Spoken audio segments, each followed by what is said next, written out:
Hello, very beautiful community. Let's break down Russell Brand's narcissistic meltdown on the Piers Morgan show. Now, why are we interested in this beyond trivial gossip? Because you've got to build up your muscles of recognizing narcissism in public figures and political figures especially. We live in an age in which we're increasingly likely to elect political leaders who have less ethical integrity by far than the average citizen. That's a problem. And so there are several patterns in our leaders that we should be trained to observe. And narcissism is one of them. Now, we live in a narcissistic culture, and that means two things. First, that people who are not narcissists are disproportionately encouraged by the culture and rewarded by the culture for having narcissistic thoughts. And the second element of living in a narcissistic culture is that it normalizes narcissistic personality disorder itself. Now, let's not over-romanticize things. People with narcissistic personality disorder would have disproportionately been able to elevate themselves in other societies too. But we struggle in our society both to recognize it and put it in its place. Why? In our case, it's to do with the way that we are an authenticity culture. Authenticity is a 300-year-old value, very roughly speaking, and it's a completely benign value. But much of our culture is a kind of distorted operation of it, right? Where authenticity culture, what's it mean to lead the life I'm leading versus the life that I really ought to be leading, given who I am? That's a perfectly benign question. But that risks collapsing into a kind of distorted version of itself that is very consumerist.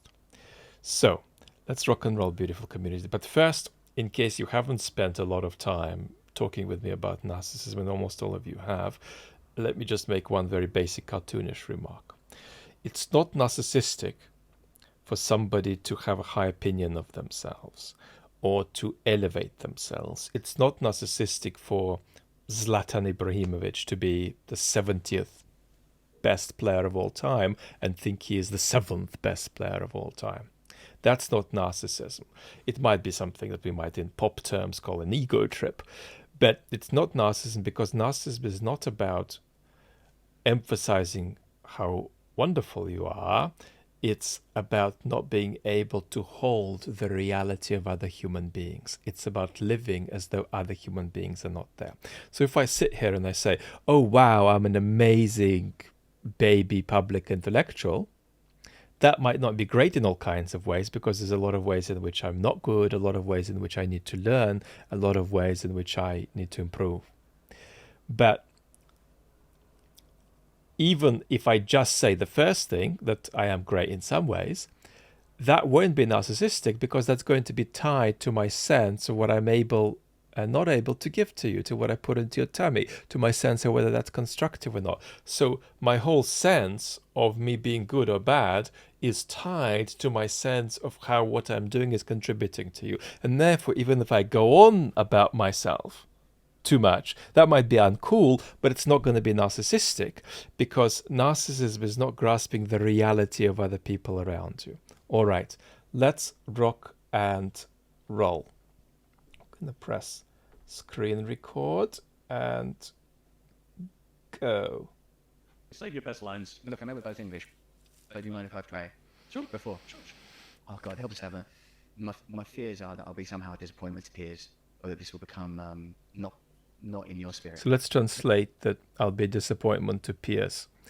That means I want to extract the best possible transactional result from this TV or this YouTube appearance. So it's a completely transactional point. There's nothing transcendent. He's not feeling anything transcendent. He's not feeling in any way open to the unknowability of the world, open to not knowing himself, not knowing the future, not knowing what relation he stands in with people in his life. There's no openness of any kind there. It's pure acquisition of goods. In your spirit, Lord, I pray for healing for Piers, for his Now focus on the touch. On touch. his heart, Lord, that you would take it. So the touch, the holding, is something that Piers is loving, because Piers is very experienced and he's thinking, oh wow, how this is going to go down really nicely tomorrow when people see this. But the touching is not so much control or domination. It's just treating Piers as though he were a prop on a stage, because the whole world is a stage for Russell Brand, a stage which he manipulates and from which he extracts narcissistic supply. Of your presence in us, even in our imperfection, even through all my flaws, to be radiantly present. Thank you, Lord, for salvation. Thanks for being here now. All right. So I'm tactile. I'm disproportionately tactile for somebody who is culturally a sort of Central North European.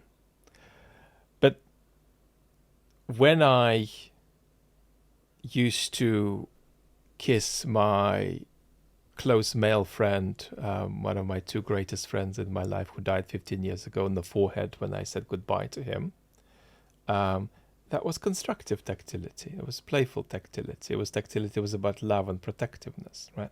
If I sit and hold a heterosexual female friend's hand for half an hour while we're talking about important things, if it's done in a beautiful and boundaried way, that's constructive tactility.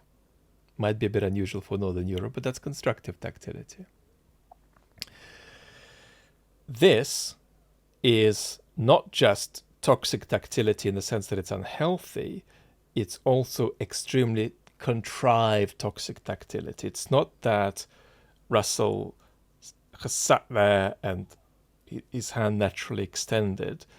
He has strategized this. This is a tactic, and he's trying to extract certain results from this. Piers also understands this. Piers understands that many in the audience will understand it, and that's why he wants to let it be and let the scene run. Now let's get to the prayer. Okay. What was your thinking of taking it into court? And what you were seeing, looking at some passages, what were the relevant passages for you? All right. Thank you for asking me. Thank you. That didn't hurt, did it? A little bit. It was this from Isaiah. You're right, Bear did say, be chilled. Sometimes I lose the chill, man. It's pretty...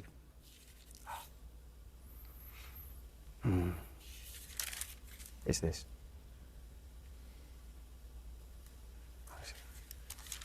They don't like that, do they, in the old gallery? But remember, you just said it's a higher Piers spot. is loving this. This is from Isaiah.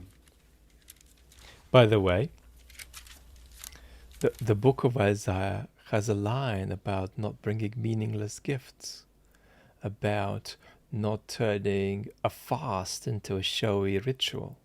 So it's particularly humiliating for Russell. Excuse me.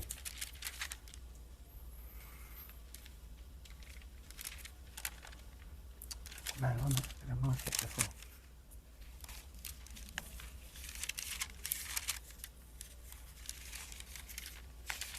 It says here. So Russell is not simply panicking here. He is also loving the attention on him. He's also loving the fact that this is a scene and that the eyeballs are focusing more. And that's true for narcissists, that to a degree they care about how and why people look, and to a degree they don't.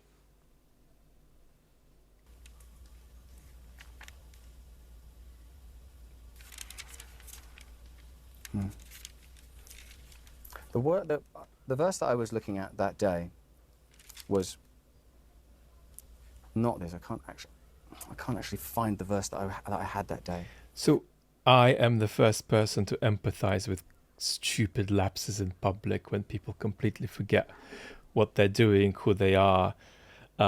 It's totally understandable, but that's not an example of it, right? It's in fact an example of relating to a sacred object as though it were the most consumerist object you can imagine.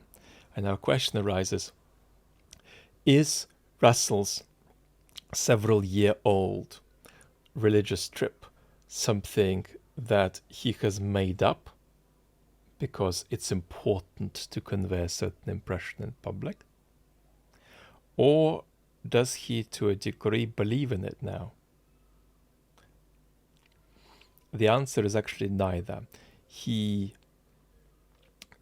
has come to partly believe in it because he needs it to make an impression in public, right? So sincerity and transactional benefit merge here, as is commonly the case with entrepreneurs. Not all entrepreneurs. There are people who, and Russell is not an extreme case, by the way. Russell is not somebody who sort of rapidly, transfers himself into a state of sincerity about things he's just made up. He's actually quite self-consciously manipulative. Not as far as, let's say, Tucker Carlson is. Tucker Carlson is very contrived and manipulative. But even Tucker believes some of the stuff he repeats on and on and on and on. Russell less so, but Russell is still pretty manipulative. He doesn't just sort of, lapse into kind of washed out sincerity prematurely when he's doing his manipulation of the public space. But nevertheless, with this, he is partly bought into it. He does partly believe it.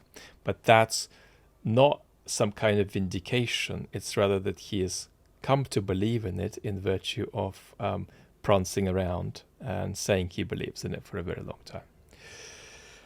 This kind of jump is also easier for narcissists to make, because if there is nothing in the world that's quite real to you, then adding one more big object is not going to be a problem. It's not going to be a problem to engage with a degree of sincerity with one more object you're adding to the equation. If all the other objects that you've already got in your bucket, you approach with this kind of, if you like, existentially lightweight sincerity. You kind of believe in these things or half believe in them, but in the end, you're using everything in your life, every object in your life, as a source of manipulation that's going to lead to you extracting narcissistic supply.